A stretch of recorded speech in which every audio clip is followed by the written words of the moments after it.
everyone. Welcome to Ham Radio Basics Live, Season 1, Episode 9. Very special guest, Matt from K0LWC. Matt, how are you this evening? I'm doing excellent. Thanks so much for having me, Bill. Appreciate it. It's my privilege to have you on. And, you know, one of the things, as we discussed before the show, one of the very first video I saw was Matt using a drone to put an antenna up in a tree. And a lot of you who know me and who've been watching, I have a drone channel as well too, Bill the Drone Reviewer, and that instantly I was subscribed, hooked, and linked right in with Matt right away. And then the more I've delved into his content, the more I'm enjoying it, and we're gonna get to that here in a minute. So Matt, one of the first questions that I ask everybody is, how did you get started with ham radio? What prompted you to get into ham radio? Well, I think I had one of those long roads to get into the hobby, and that was, growing up as a child. My dad, he was in the military, and he kind of got introduced to radio when he was in the military. So my entire childhood was all about CB radio. This was back in the early '90s to mid '90s when I was growing up, and it was, we had a CB radio in the car, we had the base station, right, and it was. I can remember, literally, getting grocery reminders on CB radio back in the day when I was a kid. So we used it as a functional tool to communicate. This was in the early days of cell phones when you had to pay by the minute, and it was very, very expensive. So, that's how it got started for me, was helping my father mess around with CB radio. That was my entire childhood. We also ended up getting a GMRS license. And then from there, I kind of got busy with high school, and I didn't want to get my ham radio license. But I remember I actually went to my first ham radio meeting. This is a fun connection. I grew up in the same city as Mike, KB9VBR, and he actually gave me my first technician study guide. And I went to the local club meeting, met Mike, and I got the study guide. I wasn't ready to get licensed, but I started studying, and I kind of set it aside for a few years, came back to it after college. And basically, when I was in my early 20s, I went and finally got licensed. And from there on, it's been history. I've been a ham for, 16 years, something like that. And always been fascinated with radio. I think some of my fondest memories before becoming a ham that really translates to now is I can remember being in my bedroom as a kid, and I'd have a telescopic metal antenna with a boombox. And I used to take aluminum foil and string it around the inside of my ceiling to try to pick up AM radio stations at night. So I've always been fascinated with radio. I'm one of those people that really love the imagination that comes with ham radio. And you say, I push the button, I don't know where my voice is going to end up. So that's always fascinated me, and it's always been a hobby ever since I was a kid. And I'm loving every minute of it, even all these years later. That's awesome. I kind of had a little bit of a different path. I remember growing up as a teen. I grew up during the '70s, and I think it was for my 16th birthday, my parents got me a 9-band realistic from Radio Shack, shortwave radio, and I would go out at night, throw the antenna up, and I was mesmerized. I'd be sitting in the backyard till 2 or 3 in the morning just listening. It was just so incredibly awesome. But then, college got in the way, my first marriage, kids, everything. And I really didn't think about pursuing it until I moved to Florida back in 2011. I met this beautiful woman, fell in love. She brought me down here, and the rest is history. We've been married for 12 years now. But one of the things was down here, I realized, emergency communications in case of a hurricane, hurricanes are real things down here. And you gotta, it's a different kind of prep. And one of the things was, a lot of people said, if you want to have communications during a hurricane, you need to get into ham radio. So that's what kind of sparked me in pretty much rapid fashion. I used, I think they're going out of business, and I put a little ditty about it, and I forget what they're called. But they rotated the question pool. They were fantastic. Within 16 months, I got all 3 of my licenses, and Nice. I was ready to rock and roll. However, life got in the way, a new job got in the way, and I really didn't start really deep diving into it until a couple of years ago. So that's kind of been my path. Although when I was growing up, one of my big things that I absolutely loved, my parents got me a couple of them, were these Radio Shack kits where you would actually, it was like these 161 like 161 electronic projects you could do, and it was just absolutely fascinated me. So, and here I am today. Okay, doing this and doing what I love. You know, how did you get started? You know, obviously, you know, you're very well versed. I've watched your channel. I've watched your videos. Fantastic job on them. What prompted you to start a YouTube channel, Matt? Yeah, I kind of fell into it backwards. It was never a plan to start a YouTube channel and make a conscious thing of it when I decided it. I think really it probably started around 2016 or so. And I created my own channel. I was originally putting videos on my own personal YouTube, and I did some videos there. And it was mostly around DMR. DMR was really taking off at the time, and that was thanks to all the imported radios coming over from China that really lowered that cost of entry for a lot of folks to play around with digital when it came to voice. So when that started, if you were in the early days of DMR, and I've been in DMR again pretty early, 2014, 2015, and there were so many questions people had. There were so many things that people wanted to know that they just were unfamiliar with, because DMR is a different beast. TDMA is different. It takes a little bit of learning and playing around to kind of fully understand and how it all goes together. So I started creating DMR videos, and those things just went nuts. Granted, YouTube was a very different place at that time, many years ago. But yeah, it was really for me of helping my fellow hams at that time living in Colorado with DMR, saying, here's how I built my hotspot, or here's how to explain dynamic versus static talk groups. So that's how it started. And then when I saw just the amount of positive response I got from people and how helpful that was, I just decided to continue going down that path. And again, I kind of make content as time allows, which, as you referenced, right?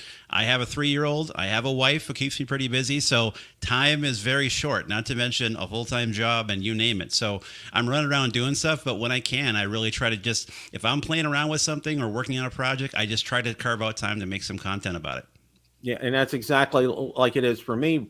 Right now, in the drone community, they're having a big meetup in South Florida, and I went last year at this time. It's the same year, and I wanted to go this year. However, we have one of those projects at work. I'm in IT, and I work for public supermarkets.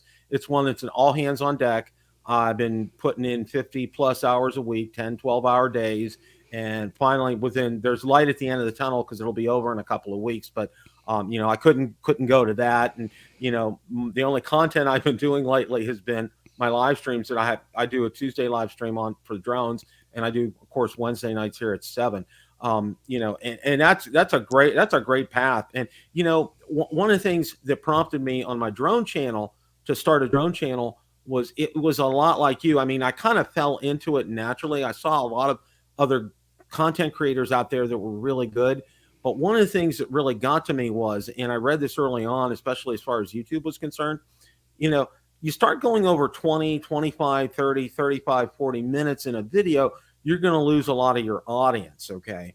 So one of the things that I've done, like with my drone videos, I try to keep them under 10 to 15 minutes, or in that kind of a time frame. And that's worked pretty well for me. And of course, I'm trying to follow it here with the ham radio channel as well. A couple of my early videos weren't. They're probably like 25, 30 minutes, but I had a lot of content that I wanted to get over. So, but no, I like your path. I like how you did that. One of the things that I've been real surprised at, now, I don't call myself a social media guru by any stretch of the imagination.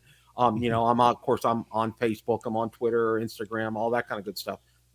But one of the things for me, it was real interesting for drones.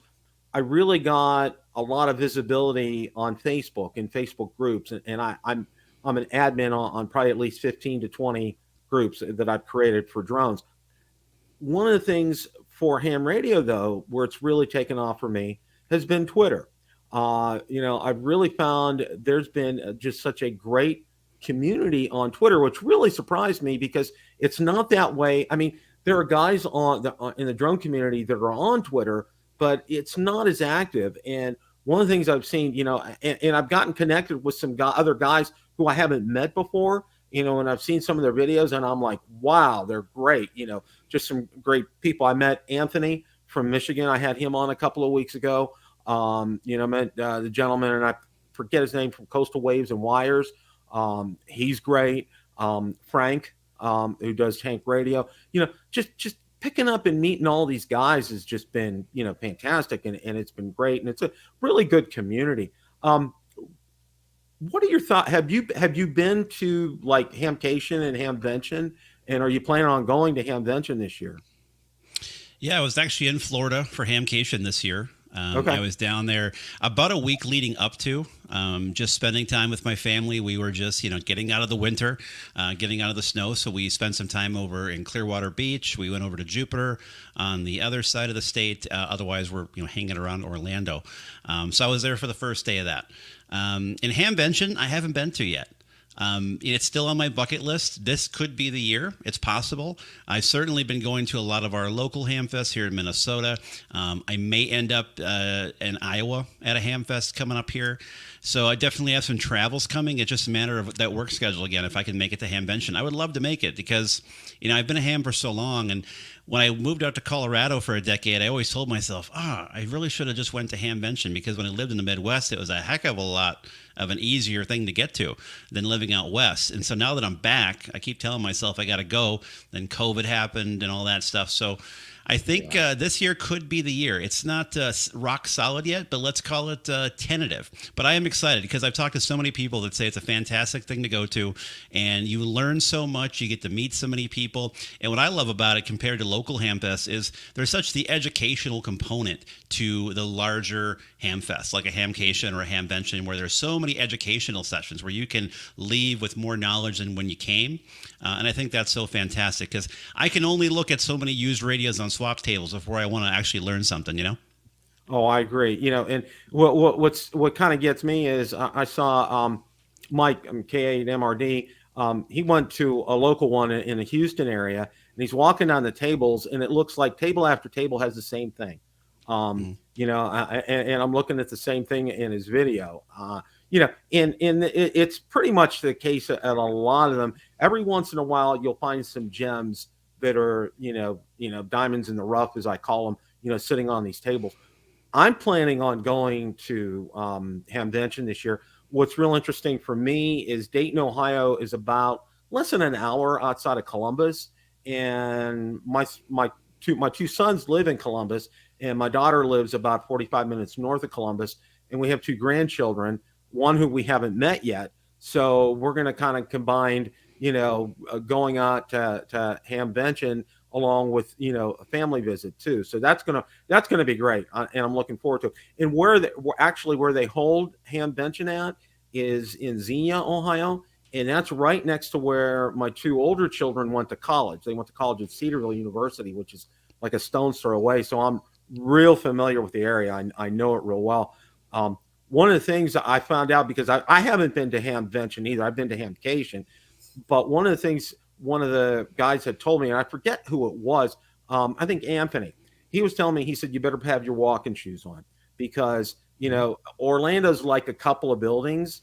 And he said, when you get to Dayton or Xenia, it's like 5 or 6 buildings. And he said, by the end of the day, your feet are tired. You're going to want to sit down. You will easily get 10,000 plus steps in for the day, guaranteed. So I'm really looking forward to it. It's going to be a good time. And what's really nice and what I like, and I didn't know this till I started doing my channel and looking at things, a lot of the guys meet up at different points during the day, and get together and, just, maybe afterwards, go out, get some food, get something to drink, sit down and talk. And a lot of them will take breaks during the day. Several of them will be bringing RVs there and, having people over, that kind of thing. But I really like, one of the things I really like about the ham radio community is how close it is. And I don't know if you heard, but Jason from Ham Radio 2.0 put out, it wasn't a video, but he posted that Scott from Ham Radio for Non-Techies was in a car accident. And he set up a GoFundMe for him. And, that's kind of taken off. And that's the wonderful part about this community is people are there for one another. And I really like that. I think that's awesome. Well, that's one of the things I think is so great about amateur radio is that in general, it is a pretty stellar community. right? When you look across the board, and you take a look at not only like just even the technical problems that you run into as someone that's new coming into the hobby, there's so many people around you to help. And I mean, I know I got that help. I said, funny enough, from Michael KB9BBR when I was just a kid, literally. That welcoming and that helping me, get that, that push to start studying for my technician license. But even I said along the way, when I moved to Minnesota, this was now before my drone. I needed help putting up my antenna. So I was like, I don't know anybody here in Minnesota. I had been gone for a decade. I don't, I'm not really familiar with anyone around here. And it just so happens that my local ham radio club, the president, lives like literally a half a mile away from me across the prairie here in the swamplands of Minnesota. So I put out a call on Facebook and I said, hey, can anybody help come? I just need an extra pair of hands and some help setting up my wires. And he's like, yeah, I'll come over this weekend. I'm right around the corner from you. And I said, he's the local club president. And I think that's so fantastic. And I think generally speaking across the spectrum, you see that a lot in the ham radio community. So when I have those things happen to me, and I've certainly had a bunch, I try to pass that on and help out others. Like if I have spare gear laying around, I try to take it to them and just say, here you go. I don't need it anymore. I'm not going to sell it. It's already a sunk cost for me. If you can put it to use and get it on the air, then good. It's better than sitting collecting dust. And I think that that close knit, kind of feel that you get across the amateur radio hobby, I think is a really good one and somewhat unique to ham radio. Yeah, and I agree. But one of the things that I've really liked is, it was stressed to me the importance of, and I think you've covered this, and I really like what you do with this. The importance of, and I know I saw a couple of your tweets about this, and this was great. Is we help people study for their exams. We really push that, but then it's kind of like it stops. For a large part of people, it stops right there, and people are like foundering out there. It's like we're on a boat, and then all of a sudden it sinks, and you don't have a life vest, and you got to try to swim. And that's, and I know you've talked about this, and that's one of my kind of pet peeves is first of all, the diversity of clubs, because I've joined 2 clubs here locally. One of them is absolutely fantastic. I mean, they have outings. They go out to eat at least twice a week.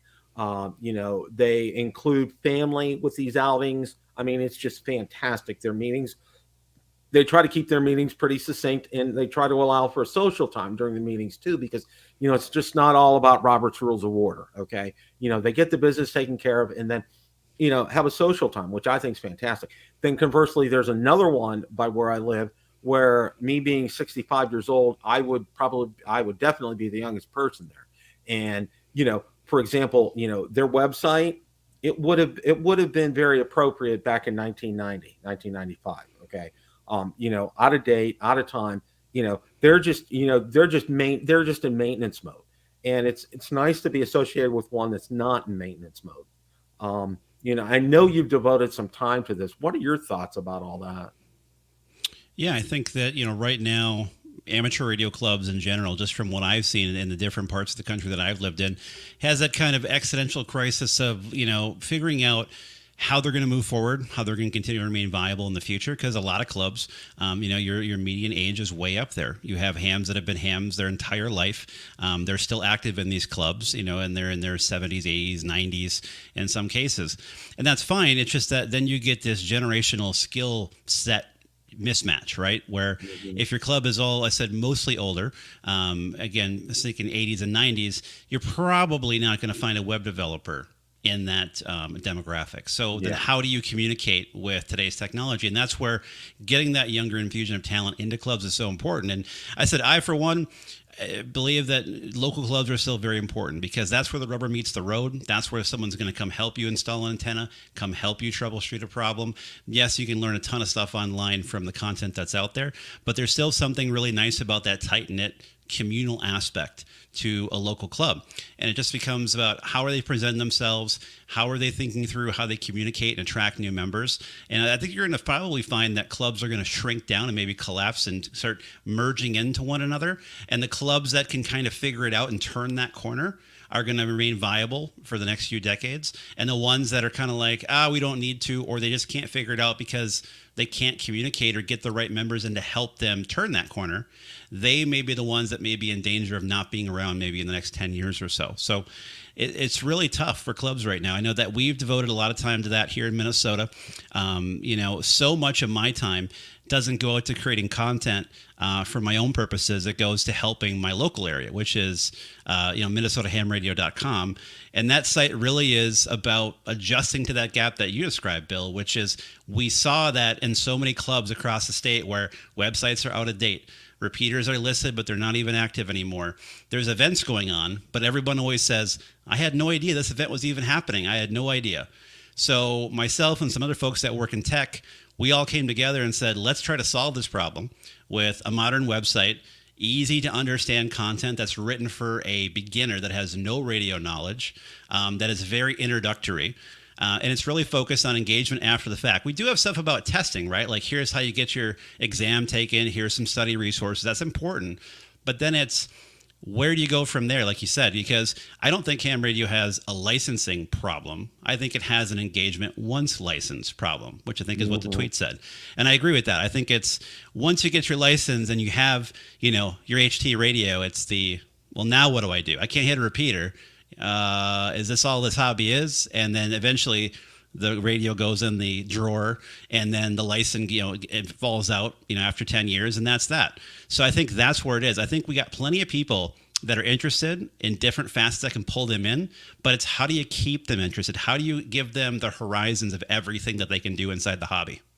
Yeah. And you couldn't have said it better, Matt, because, that's been, I think we have done such a great job, and in fact have gone overboard with the studying and the prep for these exams. And, I found the material, just very spot on. And it was very straightforward. It was easy, especially, I know you're in technology. I've been in IT. I've been in technology.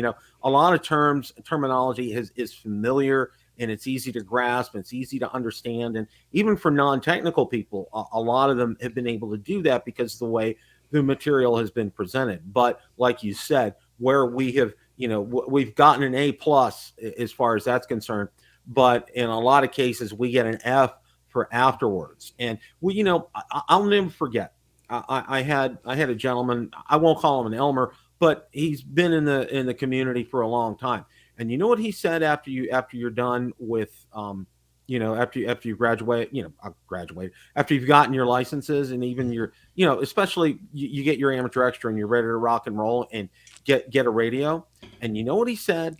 He said, especially for those that have gotten an HT, he said, you know what?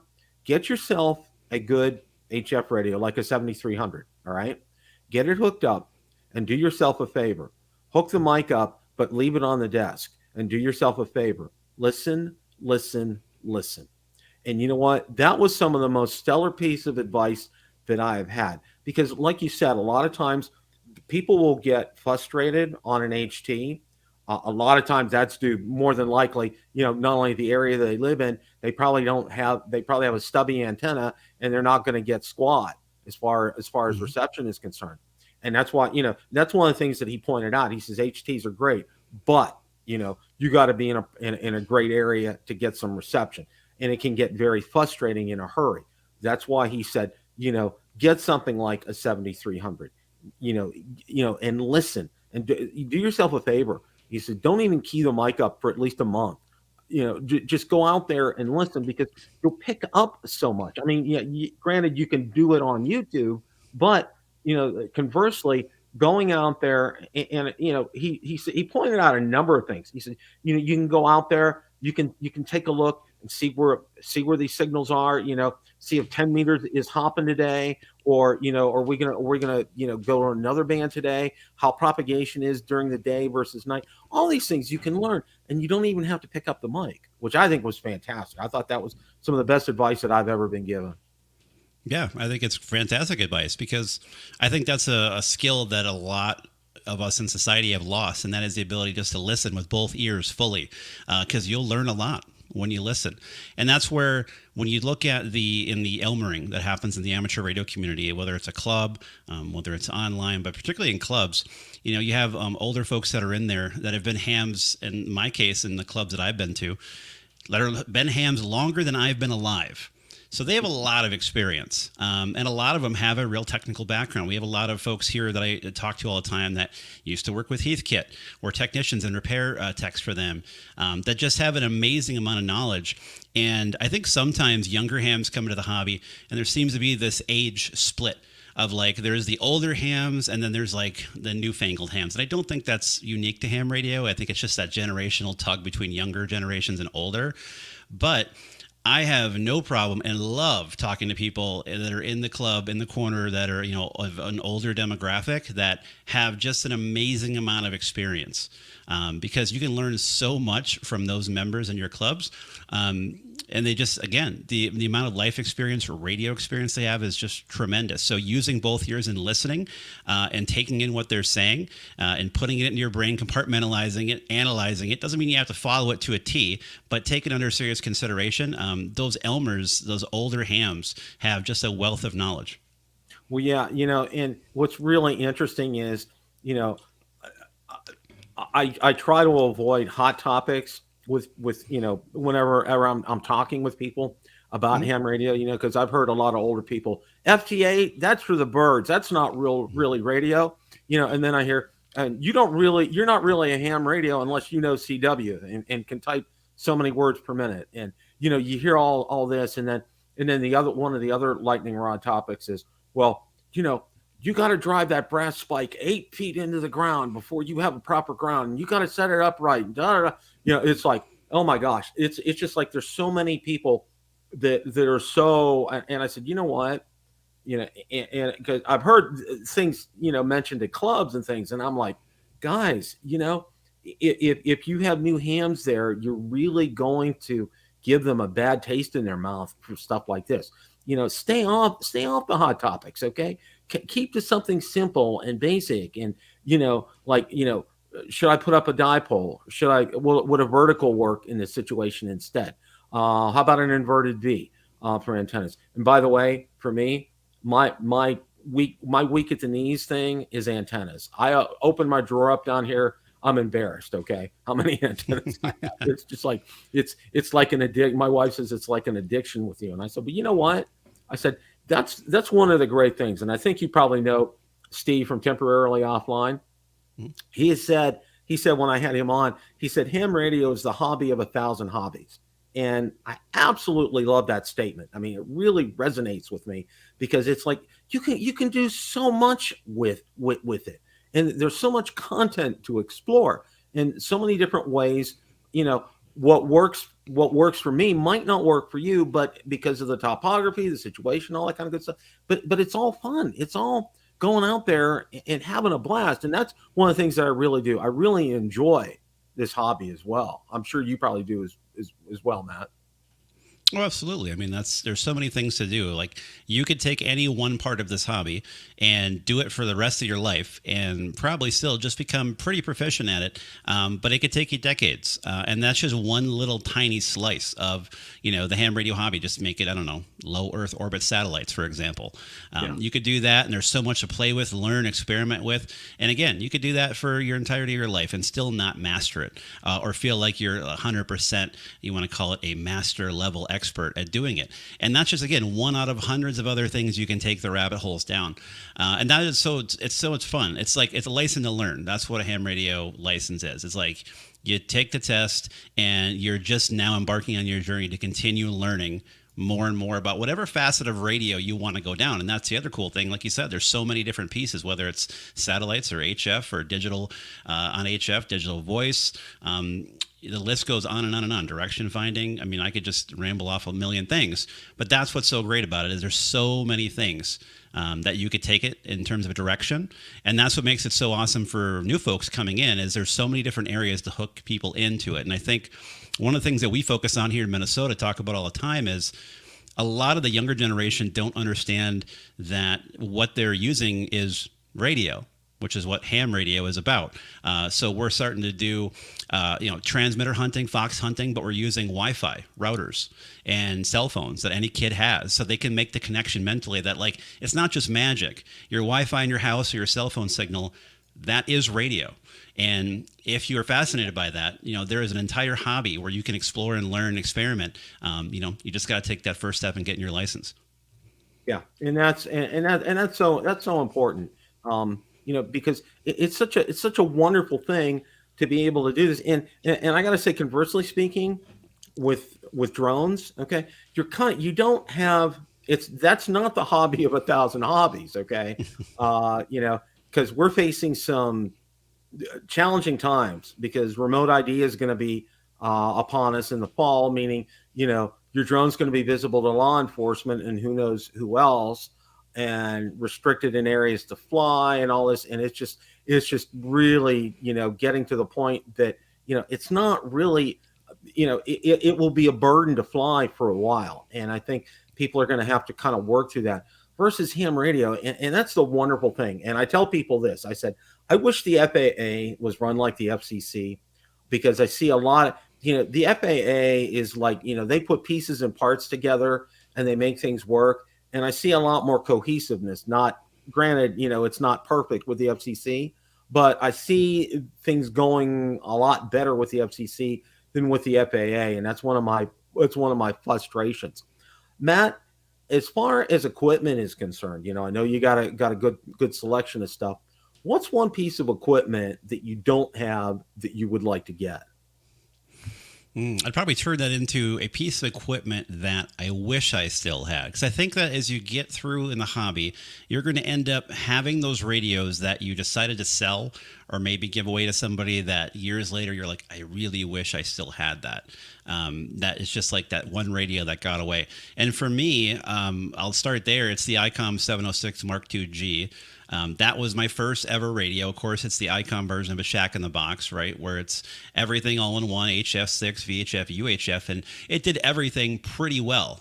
It didn't excel at any one area, but that's kind of normal for any Shack in the Box radio. So that radio actually got stolen out of my vehicle. I had it hidden in my trunk. My car got stolen, and then they ransacked my trunk and took the radio back in Denver a long time ago. So that radio I still wish I had. That was my first radio. It's like, again, when you get your first radio, you kind of want to hang on to it. And I had a lot of memories associated with that, a lot of cool portable contacts. So I'm really bummed that I was never able to track that one down again. But in terms of moving forward, the one thing I think that I'm looking at is, I said I've done a lot of experimentation, a lot of testing around with wires as far as antennas go. I think the next step for that is going to be throwing up a Yagi of some kind this summer once the ground thaws. I got a few options. Might just keep it simple with a relatively small junior, 3-element for HF for 2015 and 10. Might go with a hex beam. I'm not sure if my wife wants to put a clothesline on top of a pole on the side of our house. I still got to have that conversation. But for me, it's, I think, taking that next step in being able to work more DX. I think I'm up to, 170 some countries just in the last couple of years. But I think I just need a little bit better antenna, because as we know, it all comes back to the antenna. And while I've enjoyed the wires that I've had up here in the trees, because we have some 100-foot tall trees in my area, it's still going to pale in comparison to having a good antenna with some good gain behind it. Well, one of the things, and it's interesting, a lot of it was because I asked this question from everybody, and I had Josh from Ham Radio Crash Course on last week, and he said, "You really stumped me on this one, Bill. This was a real kicker." Well, for me, you kind of answered the question. For me, it's a radio that I don't have. I had an FT7DR Yaesu, and I got it right after I got my license, and it was like it overwhelmed me. Okay. Mm-hmm. And it totally overwhelmed me. So I sold it. It's one of those ones I could kick myself 3 ways to Sunday for selling that. The other thing was I was all ready to pull the trigger on getting an ICOM 7100. And then all of a sudden, poof, gone, history, yep. And I kind of, was asking Josh, and, I talked to Jason from Ham Radio 2.0 and everything, we keep hearing rumblings that maybe they might be back this summer, but like, don't hold your breath kind of a thing. And it's like one of those things that, I was within probably a couple of days of being able to buy one. and it was like all of a sudden it was gone, and I'm like, oh, taking off the websites, everything, and then not even you can't even find them on eBay now. Even the ones from Japan, they're gone. Nobody has them. It's, that's one of the ones that I really, that's on my list. If I see that crop up, I'm gonna be jumping on that. One of the questions that I'm real curious, and I've asked a lot of people this, is about the ICOM IC905. And I've gotten several different answers on this, and a lot of it is based on the community where you live. For example, Josh, when I had him on, lives in Southern California, and there's a very active microwave community there. Okay, where I live in Florida, obviously because of topography, there's not an active microwave community out here. What do you think of the 905? And just wanted to get your thoughts about all that. Yeah, I can appreciate, the microwave community. We certainly had a big one in Colorado, given the topography out there, and that's a lot of fun. I mean, that's part of the beauty of living in a place like Colorado or any place that has mountains, right? You can do a lot of fun line of sight stuff. I mean, it was no big deal every single Saturday when I used to live in Colorado, and I used to always have my station on in the shack, on Saturdays and Sundays. I would hear people that are, tourists coming to visit up in the Rocky Mountains, and I would be making simplex contacts 130 miles. That was just like a normal everyday occurrence on the weekend, with people in their HTs up at 14,000 feet. So yeah, we had a big microwave community there, but we don't have one in Minnesota. We do have a pretty good packet community here. We have an awesome packet network that a lot of our MCOM folks have built here. So that's been really great. But we don't have it, where I think that 905 will be super interesting to use here in Minnesota. But here's my general feeling on that. The 905, I think, is an important radio because just like 220, like we need the companies to actually make the radios for these bands. It's going to be an expensive radio, but it's like the same thing with 220. You can't find a 220 radio from like a main name brand manufacturer. You have to go and find kind of a Chinese import of questionable quality to use 220 now in terms of a new radio. And if we don't use this stuff, if we don't experiment and encourage people to use it, we're going to lose it. I know the 220 band is coveted after, by Verizon and AT&T for 5G. But yeah, if we don't experiment on some of these higher bands where I think a lot of new hams never even think to do that, and that again goes back to broadening horizons.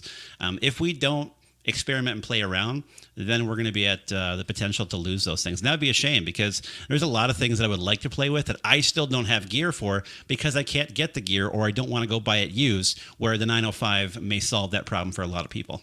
Yeah, and that's kind of my thoughts exactly. And you hit on a really good point, Matt. If use it or lose it kind of a thing, and I think that's so important because we can't afford to let something slip by. And I'm glad ICOM has jumped out and has done something like this. Of course, one of the things I try to remind people is, you have to remember ICOM is a Japanese company. And, first and foremost, this is made for the Japanese market. We need to, people need to jump out and realize that first and foremost. And then, second of all, it's an interesting setup. And I've watched some videos. I think Josh did a video. I think Jason's done one, several others on it. I mean, it looks very interesting. And I mean, you look at it and it has the look and the feel of the 705. I mean, it's just like, almost like a carbon copy of it from looks. Although price wise, I've seen already what HR has it listed for. And it's, you're gonna have to break a lot of piggy banks to get something like that. So, but yeah, I think the big point here, and you brought it up, which is really good, is these manufacturers are I don't want to say they're listening to us, but they're giving us radios that will be using some of these bands that need to be used, and I think it's a good thing, and they're in the right direction. So I'm really kind of excited about that. That's one of the things I've been excited about. One of the things I've really liked about your channel is, you've done, whatever you've done it well. Whether you're talking about the FT5, whether, your video with the drone out there, going over some other things, you've done a real good job, and you have a good variety out there. And I think that's kind of a key to running a good channel and an educational. I call myself an educator for lack of a better term, and not really a content creator, because I think that's what we do and what we do best is giving people, an education about this. And I really like how you come across, Matt. You do great in your videos. I really really enjoy them a lot. Yeah, well, thanks for the kind words, Bill. And I think that, for some channels out there, they have a very focused, kind of theme to the content, like maybe it's POTA or something like that, where, all the videos revolve around how they operate, which I think is fantastic because it brings consistency to the theme of their content. Mine is scattered because I don't have a content calendar. I don't have thematics to it. I don't have something where I'm running it every single week. It's, again, as time allows, and really comes down to what am I playing with or what am I experiencing in my own operations. That's where one of the recent videos I did on was it 3Y0J, the DXpedition, where there was just a mess of a pileup where people weren't understanding that it was working split. And so I was sitting there getting frustrated listening to what was happening. And I was like, okay, I'm going to make a video about this. Like, it's not like I had it on a big board in my shack. I got to make this video sometime soon. It was just, organically came up based on operating. So that's how a lot of my stuff comes up, is just things that I'm working on or things that I'm experimenting with. Or sometimes people locally will say, yeah, I would like to know more about this. And I'm like, okay, I'll see if I can get to that. But again, given my schedule and all the other things that I'm involved in, from the local ham radio community to work to family, you name it, that usually comes, unfortunately, at the bottom of the list of priorities. But I certainly try to get out stuff when I can. And I said, the variety is just from a lack of planning. It's not purposeful. It's just me and whatever I'm experimenting with at the time. I'm looking in the chat here, and Smoking Ape put up a good question. I wonder if Zygu will make a microwave rig. That's a good question. And one of the things over the past year, I know there was a lot of talk about the X6100 from Zygu or Jagu or however people pronounce it, and it came out with guns blazing, and it looked like it was going to be a good type of QRP entry. And then, I think what ends up happening a lot of times with a lot of these radios, like from China, is we end up being like the beta testers. And, because it's gone through, I don't know how many iterations of firmware updates to get to where it's at now. I've heard a lot of people say you just need to buy another mic, throw the mic that it comes with away because it's just total garbage. A lot of guys have put heat sinks on them because they get really hot. Just a myriad of things. And it's really kind of a shame because, for that price point in the QRP space, it was a good price point, and it's extremely portable, which is good. So, I'm kind of wanted to get your thoughts on that, because I know Steve from Temporary Offline, he dove into it like right away, and then he's kind of backed off on it now because it's been a little on the frustrating side. What are your thoughts on that, Matt? Yeah, I think a lot of the stuff that comes over is oftentimes maybe half or 75% baked, where any other company might just hold back and continue to work on it before releasing it. But I think a lot of times they send it out and they say it's going to be okay because we're going to be able to release firmware updates and we can fix it once it's in the field. The problem with that is then you leave a negative experience for people that are early adopters and that run out and get it. And for some operators, it's not a bad thing, because there are some people that like that like to find bugs, that like to deal with all the little troubleshooting problems when it comes to gear and hardware and equipment. There are definitely hams out there like that, that thrive in that kind of space. Whereas the majority of people, I would speculate, are not like that. They just, they want a radio that works reasonably well at a reasonably, good price point. And so, when you come out with a lot of these radios that get recommended to people that are newer in the hobby, again, I think oftentimes it leads them down a road of frustration, which I think is unfortunate. And that's why I said generally I'm really cautious about what I tell somebody I would recommend, because a lot of times it's not the Chinese radios. And if you look back at what happened in the early days of DMR with radios that came from China, I mean, talk about how far some of these companies have come, some more than others in the last 7, 8, 9 years, in terms of the documentation, the manuals they send. I mean, back in like 2014, 2015, reading a manual about a DMR radio from some of the manufacturers overseas, you could tell it was written by someone that's not a first, native English speaker. That they tried to do the best they could to translate over there, and things just weren't making sense. Things were like, just miscategorized in the manual. I mean, it was then on you, the person that bought this at that time. You buy a DMR radio for 100 to 150 bucks. When you got the radio, it was on you to figure all that stuff out. And that almost formed a community around just that radio, right? Because John over here is working on this problem. He's got that one figured out. Mike's over here. He's got the next problem that's going to crop up figured out. And they all kind of talk and communicate and figure it out together. Again, for the tinkerer side of the community, I think that's great. The DMR space has come a long way. But a lot of the radios that come out, yeah, they're not ready for prime time, and they're full of headaches. And that's why I often just hesitate recommending that to newer hams, because they then have to work through that frustration unless they like it. If you like frustration, hey, some of those radios might not be a bad choice.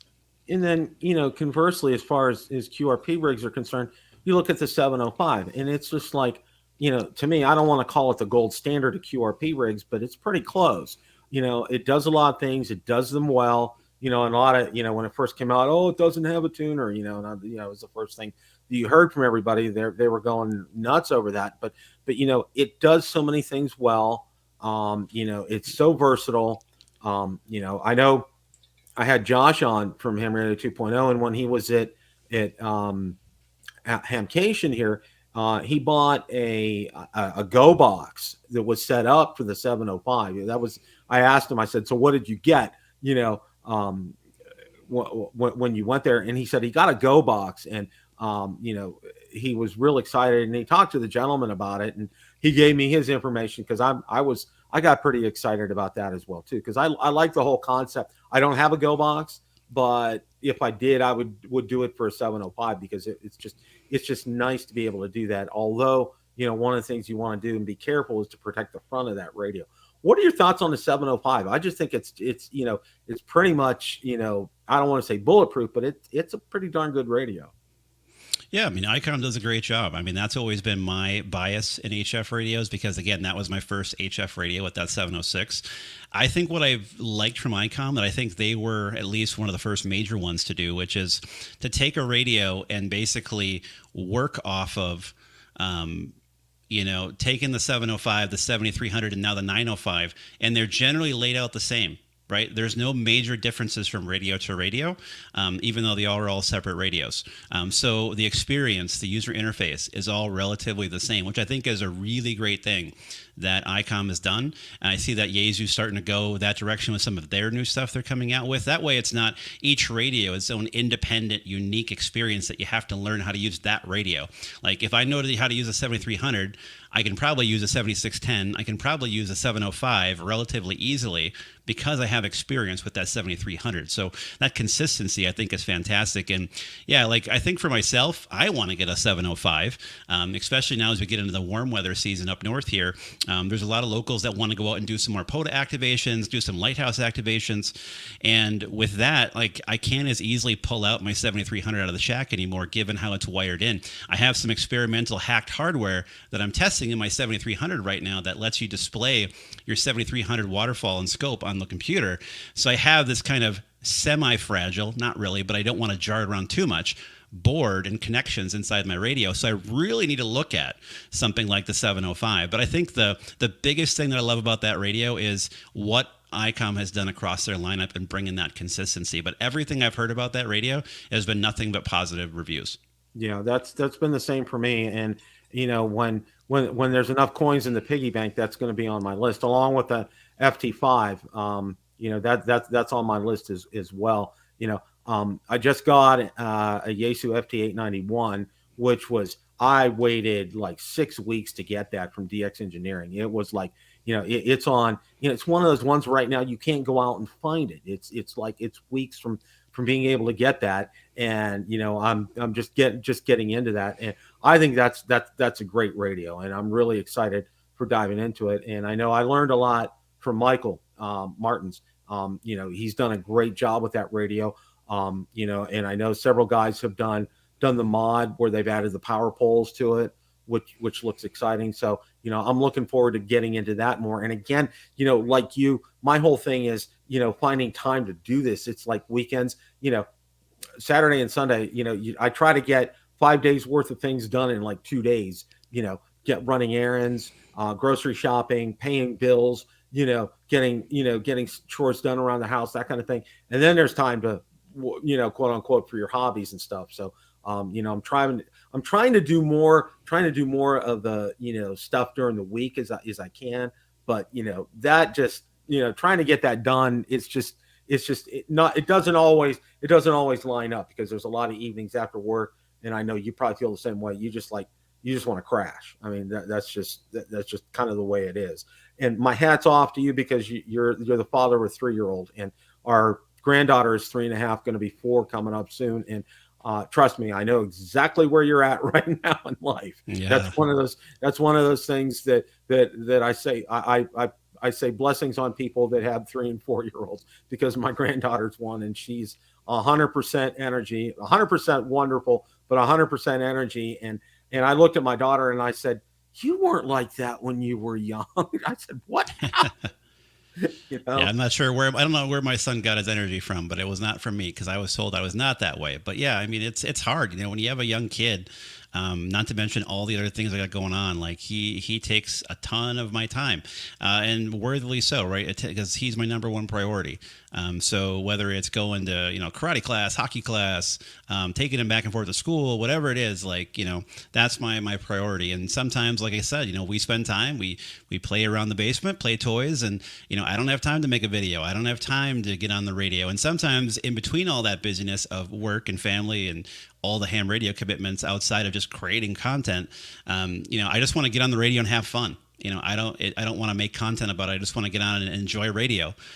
So I said a lot of times I hop on the radio and I'm not doing anything related to social media about it. I'm just on and talking to people or working DX or whatever it is. So there's that balance of like, how much time do I have? Where can I devote that time? Where can I make the most impact? But at the same time, also still have fun and enjoy the hobby and not feel like it's such a commitment where I got to constantly put stuff out. So it's always a delicate balance. But yeah, when you got a little one running around the house, and I can hear him tearing around upstairs right now, it definitely takes a lot of your attention. Yeah. You juggle that, you juggle, full-time job, and, and other responsibilities. It's a lot. And I really like what you just said there about just finding time just to go out there, making some contacts, and the camera's off, and it's just you and your contact, and, you're having a good QSO, and it's just like, it's one of those things. It's refreshing. It's like you kind of get, a lot of people, I get endorphins from things like that, because it just feels good. It feels good to make a contact. I haven't made a contact, for example, in the state of Kansas. And when you make that contact, it's like, wow, I made a contact in the state of Kansas. And then I'll get this look from my wife, like, what did you just say? Kind of like, Yeah. where are you as far as that's concerned? So, but I think it's important to have your own time with your hobby, and that you're not devoting to social media content, because, it's always a learning experience, but it's also, you want to have fun, you want to enjoy it. And that's one of the things that I found with the drone community. And I kind of pulled myself back to maybe doing like a couple of videos a week instead of like 4, cranking out at least 4 videos a week, because I want to spend some time and enjoy flying, not just cranking out content on, this was the latest firmware update, this is what it's done, and all that kind of good stuff. And I think it's important, like you said, you mentioned it, just to pull back, just to have that time for yourself, because, a lot of times, being as busy as I know you are, you don't have that time for yourself. So I think that's really good. Matt, I want to thank you so much for spending time with us tonight and being on the air. It was a real treat to have you on. Keep up the great work. Hang on after I close here. It's just a privilege in a community, a privilege to be a part of this great community. Had a great chat tonight. Lots of great people in there. I know Smoking Ape was in there. Ham Radio DX from Down Under was there tonight. Just a lot of great people. And it was good seeing that. I saw Rhea from Rhea's Ham Shack. I had her on recently. Good to see all you guys tonight. And thank you for being a part of the show. Matt, thank you so much for being on, guys. And remember, it's always a great day to make a QSO. 7 threes, everyone. Take care.